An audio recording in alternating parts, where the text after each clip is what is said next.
On va aller faire un tour ce soir du côté de l'Essonne, justement, où il y a eu un accident assez spectaculaire, mais aussi rarissime.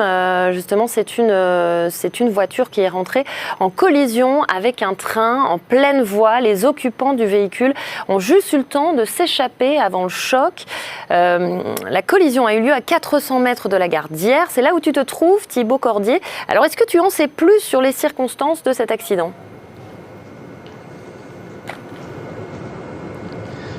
Alors Elodie, oui, un accident assez spectaculaire qui s'est produit ici à Montgeron. Alors ce que je peux vous dire pour l'instant sur les circonstances de cet incident, c'est que ce serait une femme qui était au volant de sa voiture qui aurait fait un malaise.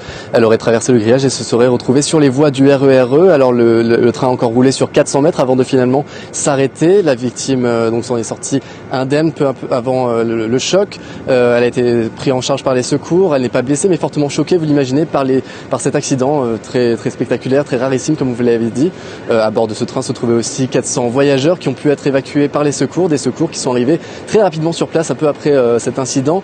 Les pompiers, les agents de la SNCF ont travaillé pendant plusieurs heures pour déblayer, pour enlever les débris de la voiture qui se retrouvait donc sous le train. Ils ont travaillé jusqu'à 17 heures environ.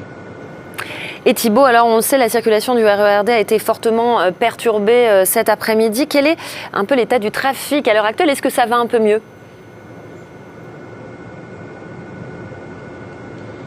Alors de ce que je peux vous dire, c'est que le trafic reprend progressivement. Alors j'ai pu discuter avec une voisine qui était là sur place. Elle m'a expliqué que son fils, qui venait de Villeneuve-Saint-Georges, a dû s'arrêter là-bas et marcher 1 heure à pied pour rejoindre ici Montgeron.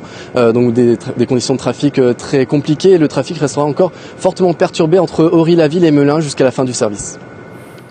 Merci beaucoup Thibaut Cordier en direct justement de Hyères, là où il y a eu cet accident assez spectaculaire aujourd'hui.